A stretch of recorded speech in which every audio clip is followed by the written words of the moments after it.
So tonight I want to talk about, starting with that jumping off point, the idea of elections happening in Kansas. Kansas will be the first of their territories to vote on whether or not they want to have slavery in their territory. And that starts a series of events that very quickly leads to the outbreak of actual civil war. So from the mid-1850s until 1861, we're just going to go through a series of events that are very much connected to each other and in a cause and effect kind of way. One thing leads to the next, leads to the next, leads to the next. And by the end of it, you have open hostilities between North and South.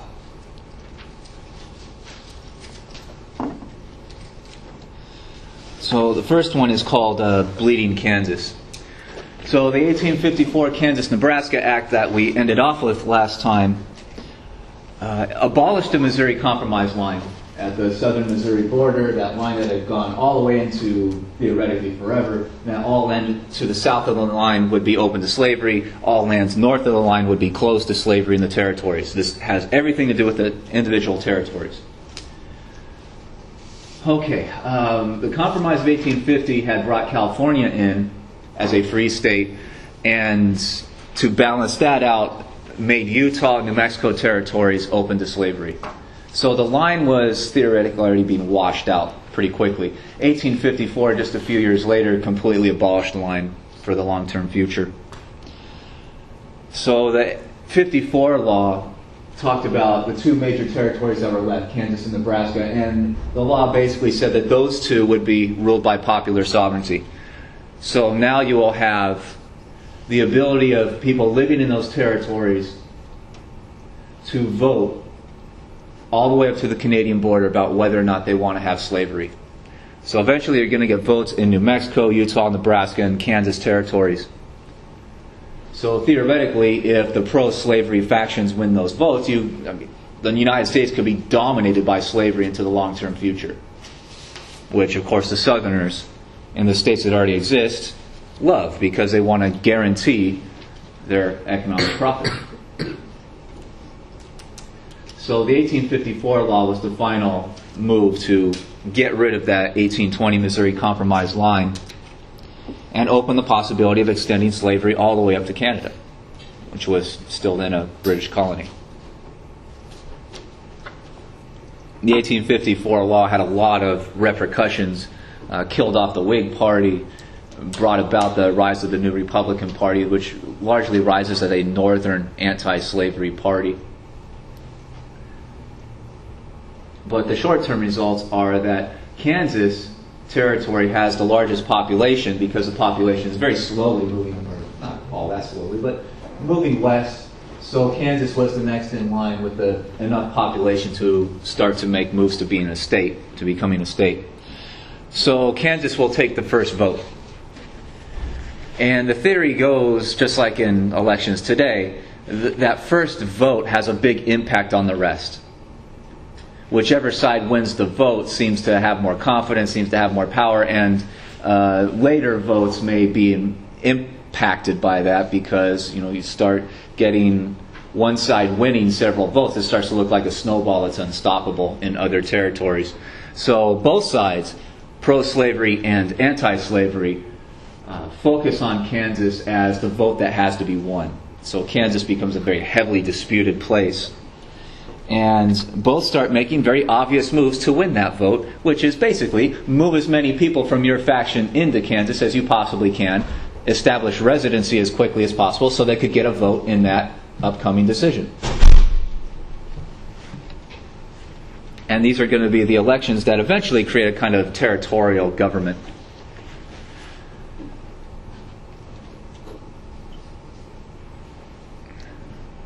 So over the next few months, pro-slavery factions, largely people from Missouri, are much more successful at flooding into Kansas to influence the vote.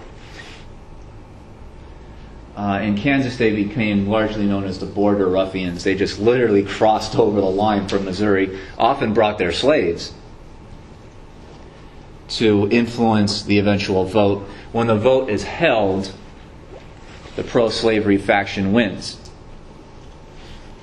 So officially, according to the vote results, Kansas will be a pro-slavery territory. They establish a pro-slavery territorial kind of legislature, and so they start organizing a small-scale government that looks to guarantee slavery in the territory to the far future.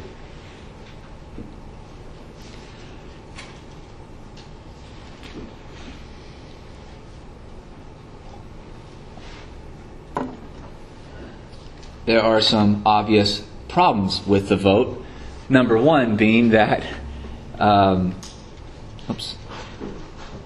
somewhere down here eventually. There we go.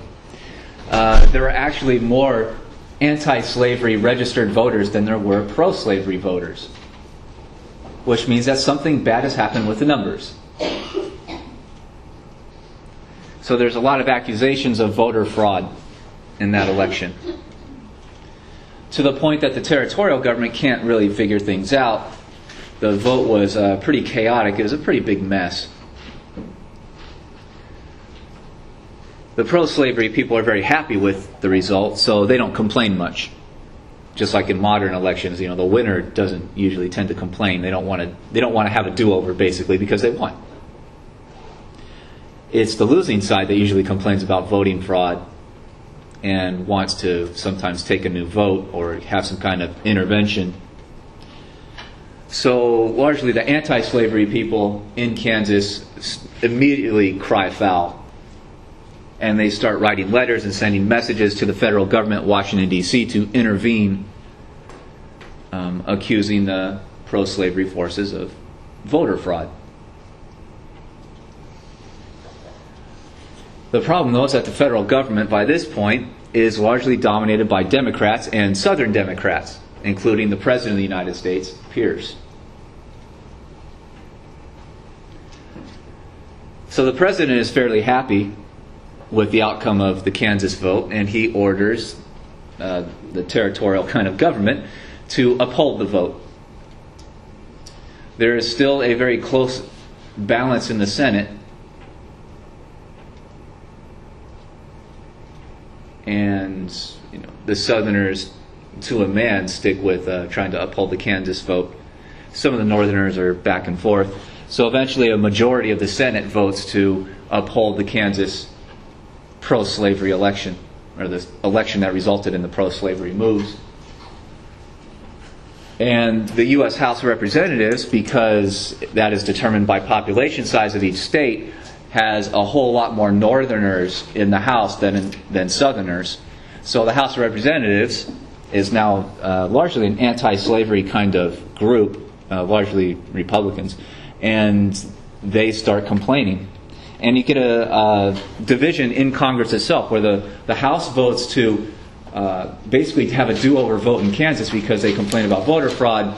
The Senate votes to keep the results as they are. So the federal government itself is split, and there is no major decision. And whenever you have that kind of government gridlock, the system that is already in place tends to survive, right? Because if there's government gridlock, there's no intervention, therefore whatever is going on will continue to go on. So the pro-slavery faction that says they won the vote, they start organizing a territorial government, and they set up one at a town called Lecompton.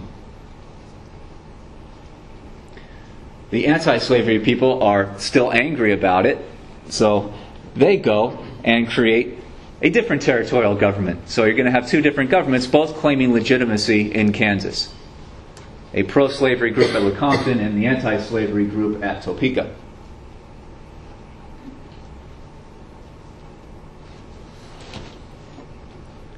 And the question goes back to Washington, D.C. Which of these is the official government?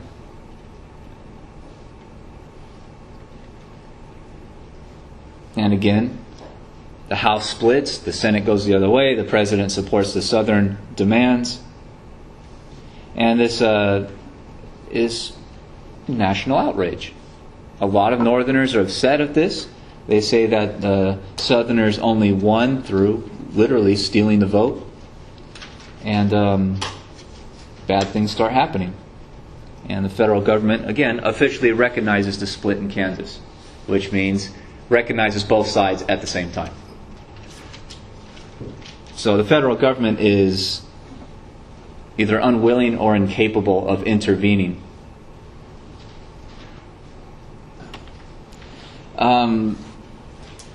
One senator from Massachusetts named Sumner rises at the floor of the Senate and gives a very long speech that goes on for about a day and a half. That is hugely offensive to Southerners. He basically accuses fraudulent voters from going from Missouri, going to Kansas, and influencing the vote, and really forcing slavery by this political cartoon, literally down the throat of kind of innocent Kansas.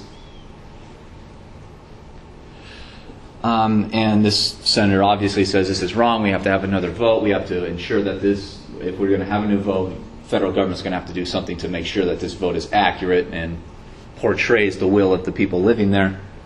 But he doesn't say it in those kind of nice terms. Sumner gives a very aggressive speech, which almost anyone would, I think, read as a designed insult against almost anyone who supports slavery. One of the more famous lines of this speech said something like, in comparing these border ruffians, describing them, called them the drunken spew and vomit of a murderous race that committed a rape of a virgin territory and implanting slavery in Kansas. So that's the language. And this guy went on for a day and a half talking like this.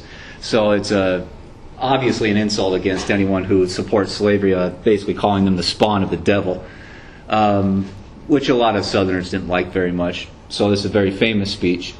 And also famous because the day after the speech, after he's done talking, a member of the House of Representatives from South Carolina tracks Sumner down on the floor of the Senate, takes out his kind of cane, his walking stick, and nearly beats the guy to death right there on the floor of the Senate. You can see the desk in the background. Desks back then were kind of upright things that the lid would open and close so they could put papers underneath and whatnot. Reportedly, Sumner's, like when he saw this guy coming out and his jacket got stuck in the desk and he couldn't really get away. And so this Southerner literally almost beat him to death right there on the floor of the Senate. The guy's hospitalized and he really barely survives.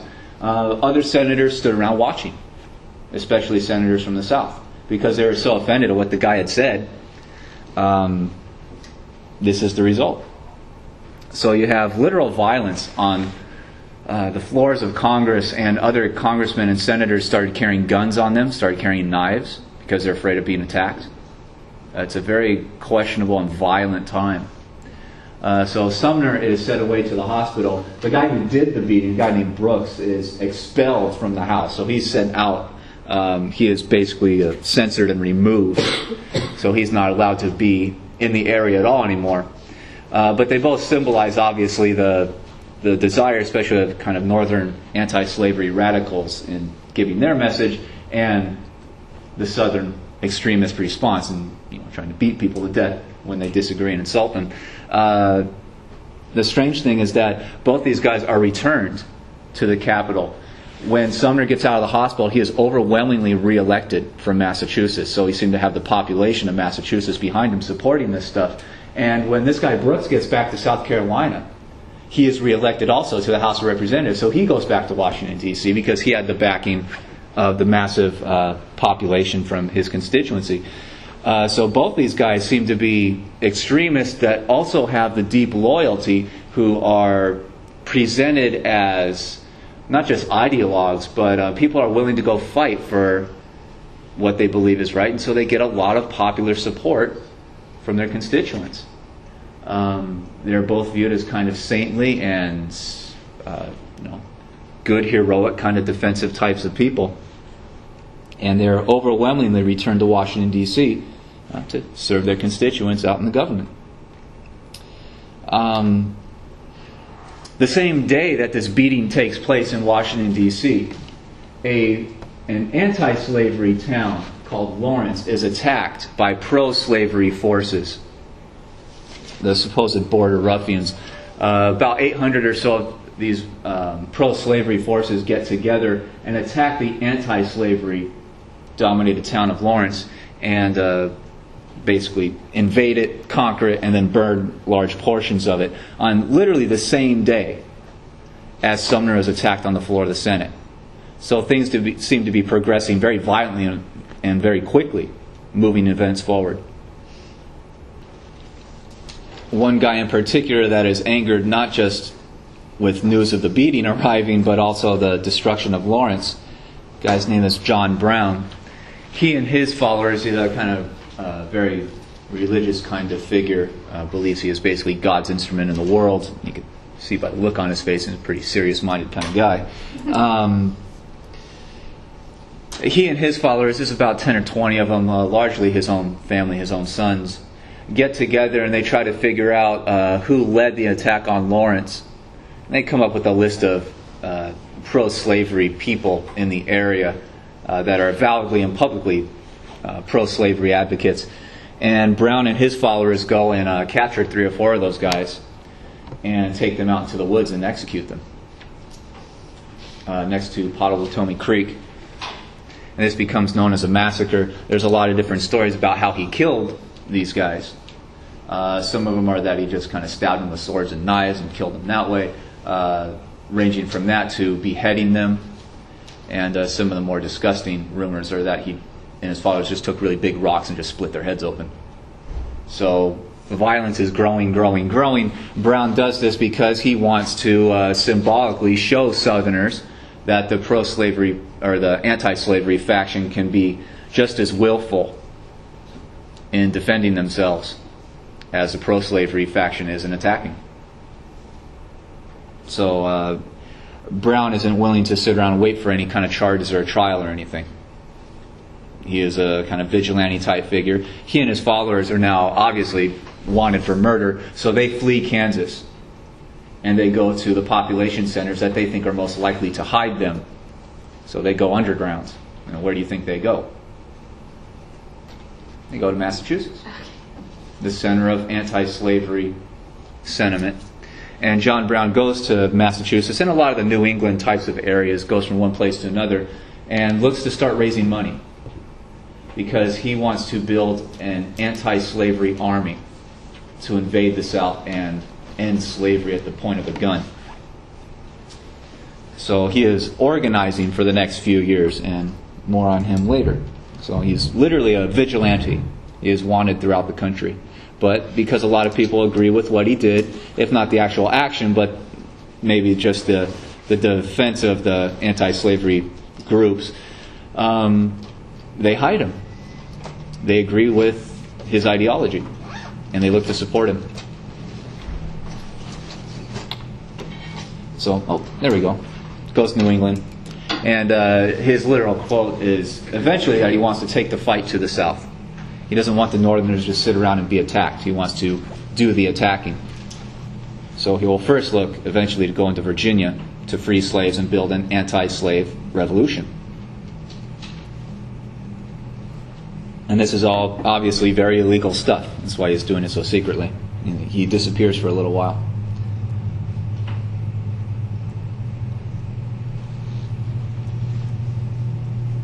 So questions about Brown at all?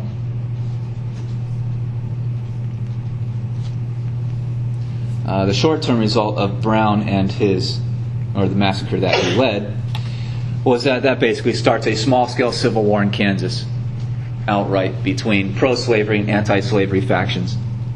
And they fight it out for a few years. And they develop small-scale armies of a few hundred each. And they have literal pitched battles. They have battlefields and people are being killed. And the federal government seems incapable or unwilling to intervene to stop it. So for a few years, Kansas is the center of the violence over slavery. And over time it becomes known as Bleeding Kansas because people are dying. Places are being burned. There's a lot of destruction out there. So it's seen as the most wild of the wilderness of the frontier. And not because of attacks by animals or natives or anything like that, but the fight over slavery. So a lot of historians look at Bleeding Kansas as a microcosm of the Civil War, as like a kind of rehearsal or a prediction of what the Civil War would eventually become.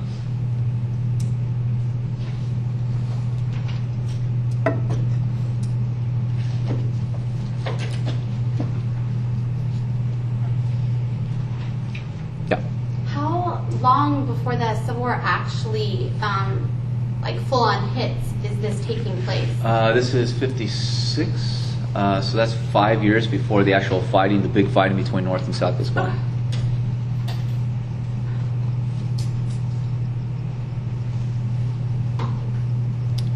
Other questions? All right, so this is going on in the spring and summer of 56, which is a presidential election year. Pierce is out.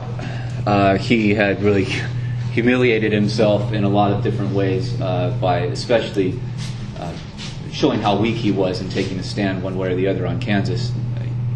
Like many politicians, he kind of picks the moderate road and tries to get involved as little as possible in the most controversial things. So the Democrats eventually dump him, and they go with another guy named Buchanan in the election of 56. 56 is an important year because this is the first year that the new Republican Party fields a presidential candidate. Their first year running elections was 1854, but that was not a presidential election year. That was what we call the midterm elections, congressional elections. The Republicans were very successful in 54. They took something like a third of the House and eventually built up higher and higher vote totals. But in the presidential election of 56, the Republican nominee, a general named Fremont, who had conquered California, that's where he got famous, was not even on ballots in the South. So you have what we would today call voter repression. The major opposition party to the Democrats is not even listed on the voting ballot in southern states. Why? Because the Republican Party was almost entirely an anti-slavery party at this point. And the Southerners don't want any chance of any Republican nominee being able to win any election in the South. So the Democratic Party rules in the South almost completely for the next 100 years.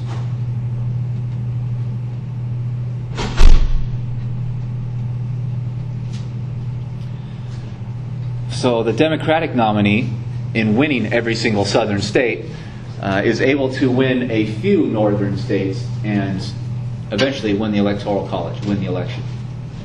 So Buchanan goes into the presidency in March 1857.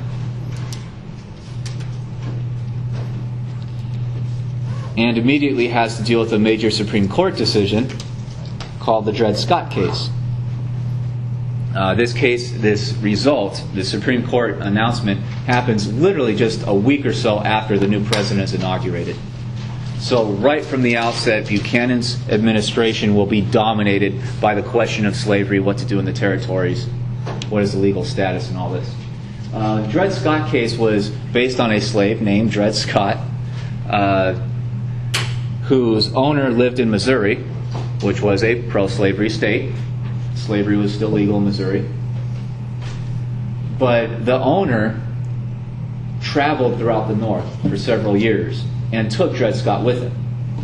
And the owner actually died in a northern state where slavery was illegal. So when the owner died, Dred Scott declared himself to be free because the laws of the state he was currently in said slavery is not permitted. So Dred Scott could have stayed in that state, probably as a free man for the rest of his life, but he chose to return to Missouri and sue the owner's family. You know, the children and whatnot, the inheritors will inherit that guy's property, of which slaves were considered property. So the inheritors are going to get, divide up the estate. And Scott returned to Missouri to start a court case. He sued the family in Missouri courts, in the federal system, in the state of Missouri, to try to serve as an example, to try to get slavery officially recognized as illegal, not just in the northern states, but now in a southern pro-slavery state. So obviously the state level kind of court declares him to still officially be a slave. Then they appeal all the way on up. It takes several years, as Supreme Court decisions still do today. Eventually it works its way all the way up to the Supreme Court. The Supreme Court at this point is dominated by Southerners. Southern slave owners. So you can see where their decision is going to be. Why are they dominated by Southern slave owners? Because Southerners and slave owners had been the presidents going all the way back to Andrew Jackson. There are not many Northerners that are president afterward. So the Southern-dominated Supreme Court gives what to them is the obvious decision that Scott is not a free person. Just because he had stayed in free areas, when he came back to Missouri, he was put back into slavery, basically, and therefore he is an inherited piece of property. Since he is not a citizen, he is not allowed to sue in court. Therefore, the whole court case was entirely thrown out, was entirely voided, and Scott was returned to slavery. And again, another major piece of the decision, officially through Supreme Court decision this time, eradicates the Missouri Compromise. The court's official statement is that Congress does not have the power to make any laws for the territories, especially regarding slavery, which is an interesting decision when you read the Constitution, and it clearly says that the Congress has the power to make all laws for the territories. But just like the court today, they know what they want to decide. They know what they want the reality of the political reality on an everyday basis to be, and they warp their decision making to fit what they want the reality to be. So a lot of times they don't even read the Constitution very closely. They just know what they want, and they try to figure out a way to argue to get it. They are politically motivated, in other words.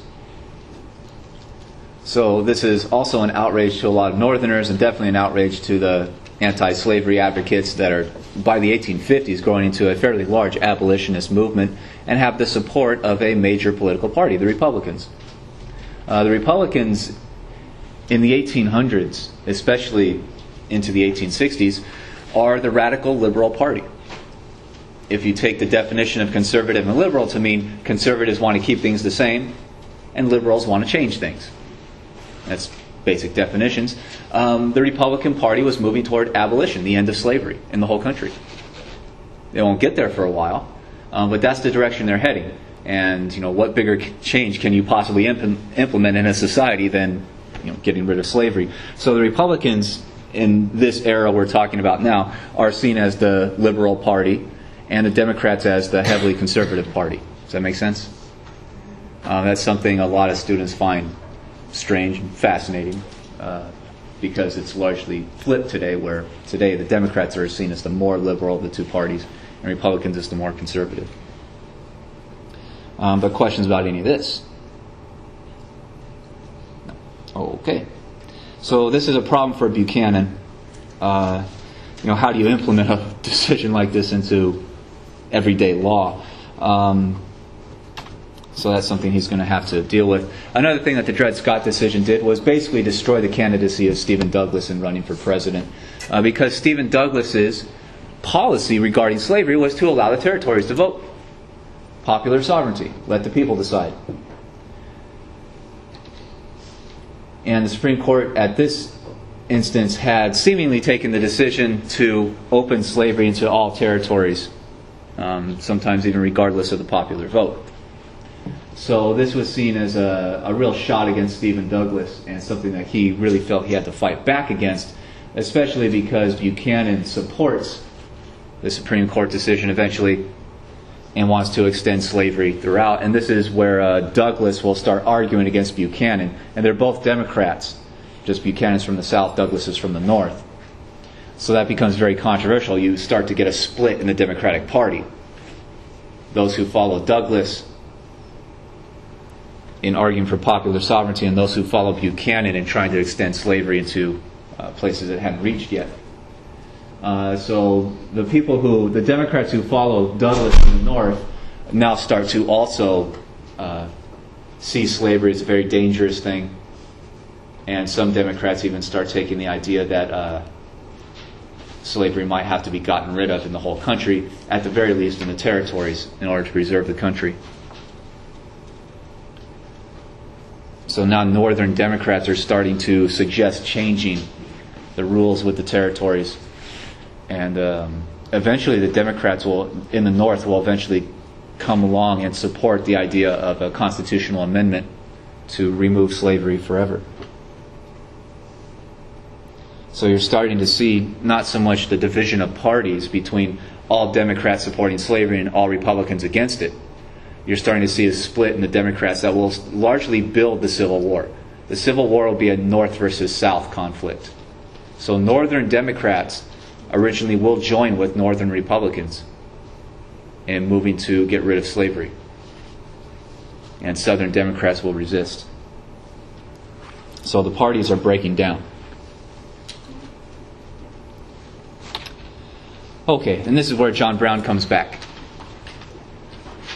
Brown is still wandering around in the Northeast looking for money, looking for support. He gets some money. He is asking for volunteer soldiers to come join what he hopes will build into a small-scale militia to attack Virginia plantations. His major dream is to get enough money to buy a whole bunch of guns, recruit a bunch of kind of young men willing to go off and fight against slave owners.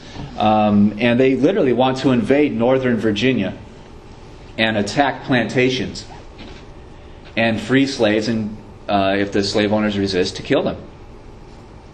Brown's idea is that when you attack a plantation and you free a bunch of these slaves, that you offer those former slaves to join the army to go attack the next plantation, free those slaves, build a bigger army, and just grow and grow and grow until this literally became an anti-slavery revolution. And that Brown views that as his mission in the world. Didn't go very well for him. Eventually, he cannot buy enough guns, so he and his followers, probably a couple dozen or so, not a whole lot, around 50 maybe, probably even less than that. They gather their forces, and instead of buying a bunch of guns, they decide to steal a bunch of guns from the U.S. government.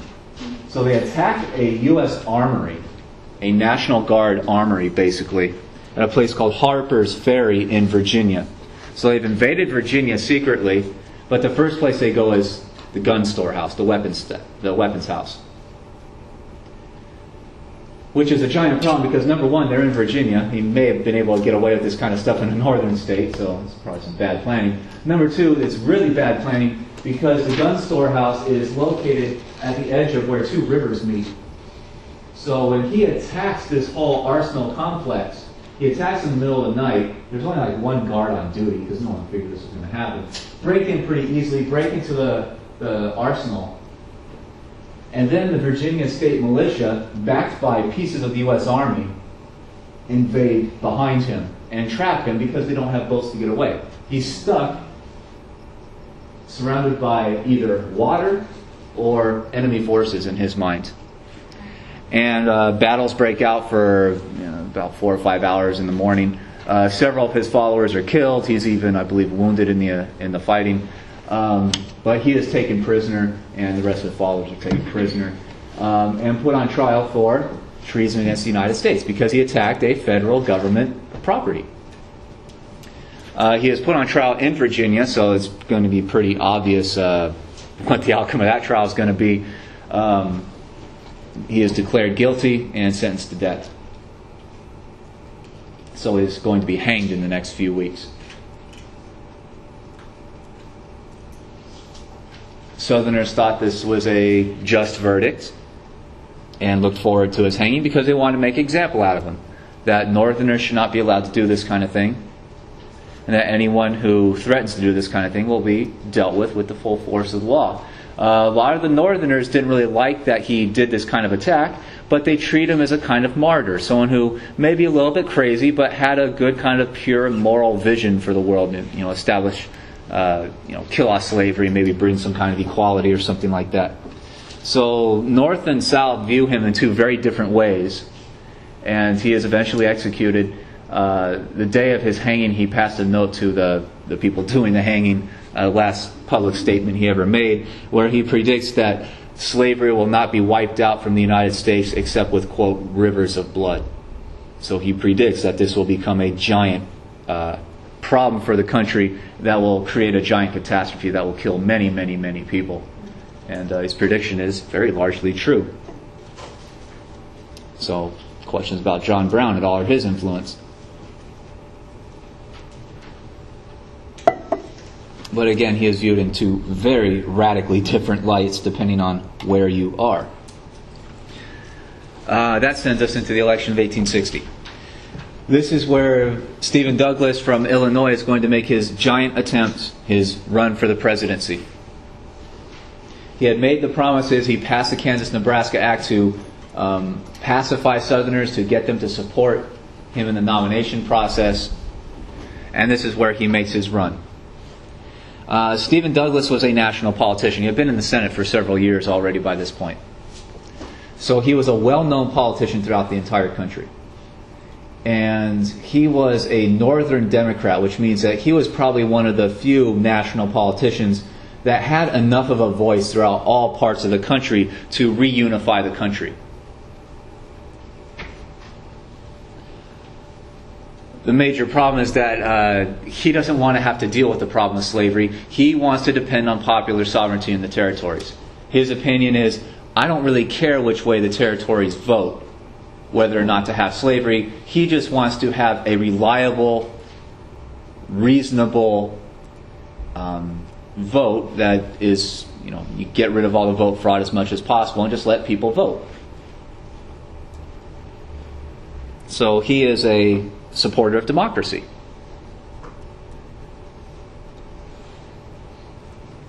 Another problem is that Kansas is now moving very quickly toward applying for statehood.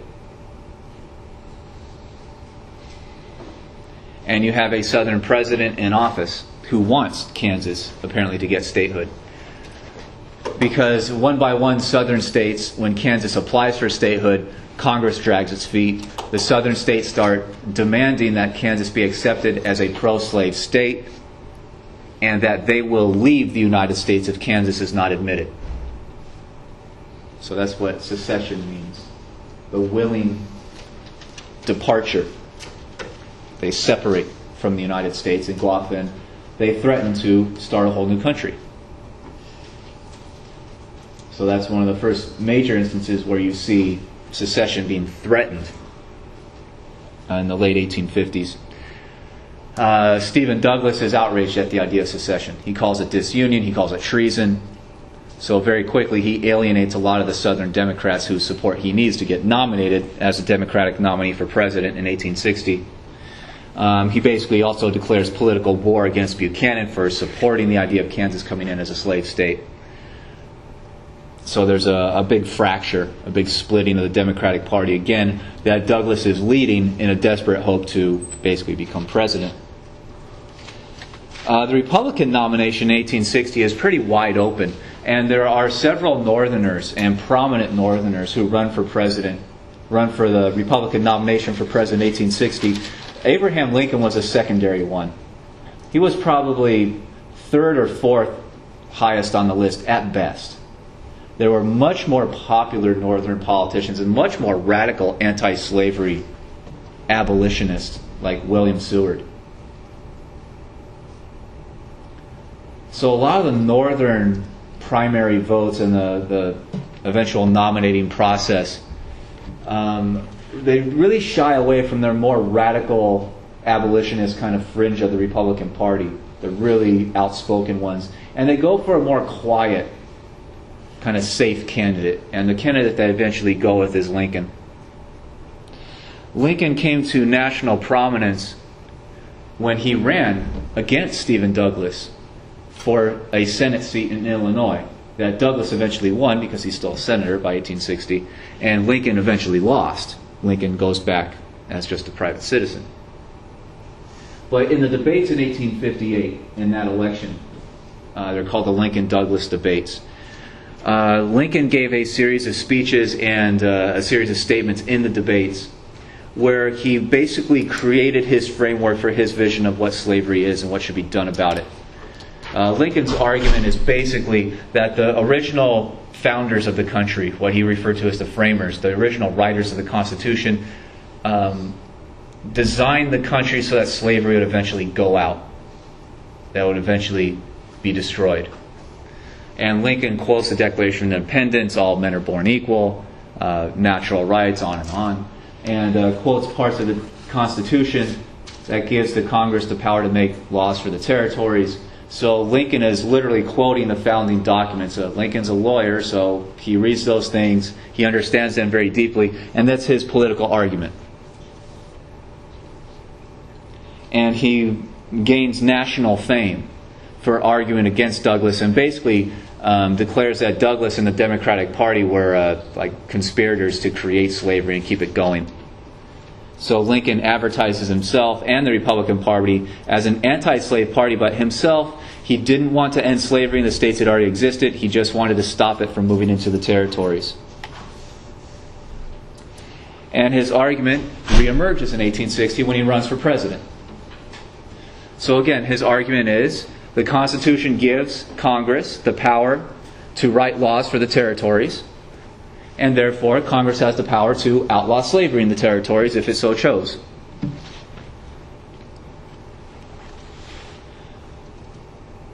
The states that already exist have laws that permit slavery, so Lincoln he says he does not want to get rid of slavery in those southern states.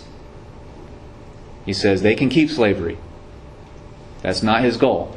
His goal has everything to do with the territories that have not been made into states yet. Lincoln says that any southerner in any southern state that threatens secession, that is a threat of disunion, which he says is treason against the United States and would destroy the country.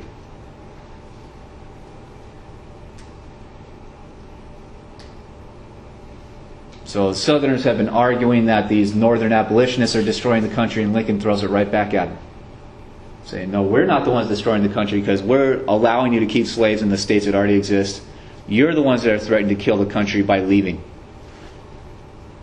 What he calls disunion. And he said many of the same things in 1858, especially the House Divided speech, where he says that the House divided, the country divided between pro-slavery and anti-slavery factions will not last very long, cannot stand. He demands in 1860 that the South adhere to the Constitution, and Lincoln's basic statement is that when a state joins the Constitution, they're in it forever. They can never leave. It is a contract in perpetuity. It goes forever. Because what happens if you allow one state to leave? At any controversy. Say if a couple states get to leave and create their own country over the slavery question, and what happens when the next tax law is debated and say Pennsylvania doesn't like it? Then they're going to leave, create their own country. And what happens as further controversies throughout the years emerge, you could get the United States splitting off into, who knows, 20 or 30 different little countries. And that's what Lincoln calls disunion. He says the number one goal of the Constitution was to unify these states, to bring them together and keep them together. So Lincoln says, I will not stand for secession of any state. And he demands that every state adhere to their constitutional responsibilities. Lincoln says that slavery is necessary for the economies in the states where it already exists. So he says they can keep their slavery in the states that already have it built in. But the minute they start talking about disunion, secession, Lincoln says they are now trying to avoid their constitutional responsibilities. And he says, if I'm elected president, I will enforce the law.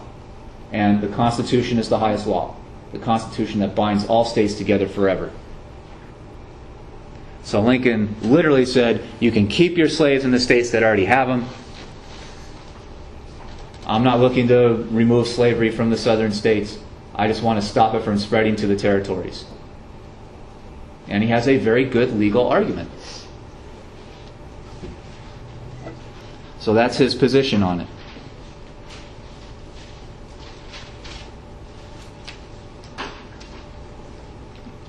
Through the letters he had written and the speeches he gave and a whole lot of like diary entries and whatnot, we already know that Lincoln, even by this time, is basically an anti-slavery person. He hates slavery. He views it as immoral, evil. But he says it is the law in certain places to allow it, so he doesn't want to mess with state laws.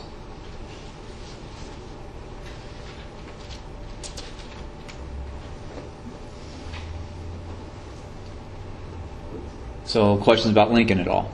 His perspective.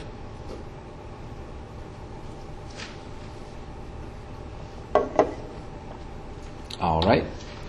The election of 1860 eventually goes through. Again, the Republican candidate, Lincoln, the nominee, is not even listed on the Southern ballots, so he's not going to win in the South. But he is elected because the Democratic Party splits between three different candidates. You get a deep South candidate who wins all the Southern states. You get a kind of middle ground candidate that wins what come to be known as the border states. And you get Douglas running as basically the northern candidate, Northern Democratic Party candidate. And, there's more Republicans, there's more anti-slavery sentiment in the North. So Lincoln tends to win almost all the northern anti-slavery states. Some of them are fairly slim majorities in some states. You can see that you don't get a popular vote percentage, but you can see that Lincoln only got about 500,000 more votes in the northern states than Stephen Douglas did. So it was fairly close, but Lincoln won. He eked out slim majorities in each of the northern states, basically. And because the northern states had the giant population centers, he won a majority of the Electoral College. He only needed 152 electoral votes from the states, and he got 180. So he won outright. He would be the next president of the United States. Southerners were not happy about this.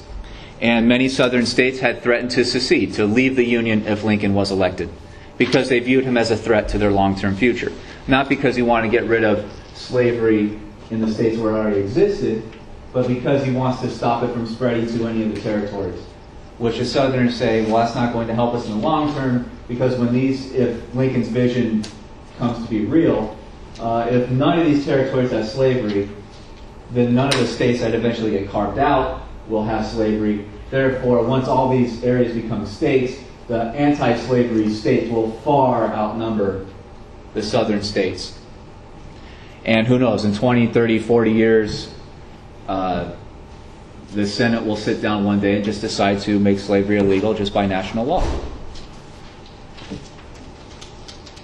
And if they happen to have a Republican or an anti-slavery president sitting in office at the time, all they have to do is write the law and get them to sign it. And that's it. Slavery's over, even in the states that already existed. So Lincoln and a lot of Republicans are taking the long-term view. If you can just knock it out of the territories, eventually in a few decades you might be able to knock it out of the South too. And the Southerners knew it. They were fairly smart people, and they saw the long-term writing on the wall. But Lincoln doesn't want to anger them in the short term. He wants to get into office, so that's why he only wants to talk about the territories. Right after Lincoln is elected, elections just like now happen in early November. The Electoral College meets in about mid-December, which it still does today, and will soon. Once the Electoral College gives its vote, that happens literally in the Senate itself. The Senate guarantees the vote, kind of oversees it and signs off on that vote, and that's when the presidents are officially chosen. So a few days after that Electoral College meets in Washington, D.C., South Carolina becomes the first state to secede. They convene their state legislature in their capital, Columbia, and they vote to leave the United States. So I think that's somewhere around December 20th, 21st, somewhere around there.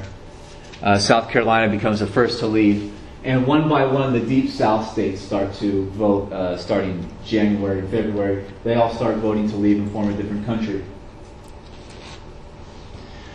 Just the ones in the dark blue at the very bottom. Those are the ones that leave before Lincoln is inaugurated. A whole lot of the rest of them, Arkansas, Tennessee, North Carolina, Virginia, Kentucky, Missouri, even Maryland and Delaware, wait to see what Lincoln will do when he gets into office. And when the Republicans, who have also swept into Congress, they take control of Congress also. Those so-called border states, those middle ground states, wait to see if the Republican Party is going to offer a compromise to get the Deep South states back in, or if Lincoln is going to take extreme moves to do something about slavery. They're waiting to see what the Republican leadership is going to do before they make their decision. The battle eventually breaks out between U.S. soldiers and South Carolina soldiers just off the coast at a place called Fort Sumter. And when the fighting breaks out, these middle ground states start taking votes about whether or not to leave the country. The few states that actually voted, Arkansas, Tennessee, North Carolina, Virginia. Virginia being the most important because that had the biggest population, the most wealth, and of course that's where Washington and Jefferson and Madison and all these kind of famous early founders came from. Virginia has the big name, some of the biggest cities. So it's by far the most important state that eventually decides to secede. When Virginia secedes, the original capital city of the South was the Southern Confederacy, was Mobile, Alabama. They relocate their capital city all the way up to Richmond, Virginia, which is really close to Maryland and literally right next door to Washington, D.C. The other border states are prevented from voting. Lincoln takes the U.S. Army, moves into those state capitals, and arrests the state leaders, the state legislators. So say the people sitting up in Sacramento, arrest them and throws them in jail before they can vote. And at that point, a lot of people are very angry at Lincoln because they call him a dictator. They say that he is stopping democracy, and he was. Does anyone know how he argued that he was allowed to do that?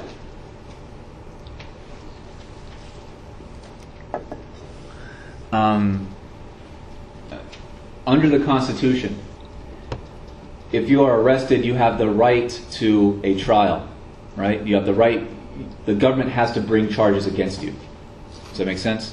They can't just arrest you and throw you in a hole somewhere and just basically wait for you to die. They have to bring charges. There has to be some kind of trial. That's called habeas corpus. Or habeas corpus is the first step in all that. There is a line in the Constitution, though, that says the privilege of habeas corpus will never be revoked in the United States except in two instances: an invasion or rebellion against the authority of the United States. And Lincoln said, this is rebellion. This is an attempted rebellion in all these different states. So he felt, and he had a good argument, that he had the right to arrest anyone participating in rebellion against the Constitution, the federal government. And he used that power, and he arrested these state legislators and kept them in jail for a long time. And that's the only thing that prevented the rest of the border states from joining the South and starting a new country. And Maryland is an important state. Does anyone know why? That's where Washington, D.C. is. So the city, the capital city of the United States, could have been surrounded by enemy territory, by another country, if Maryland had gone. But that's how Lincoln kept them in. And they called him a dictator, and Lincoln became very quickly a hated person in his own lifetime, even in the North. People disagree with what he's doing almost right from the start of his presidency.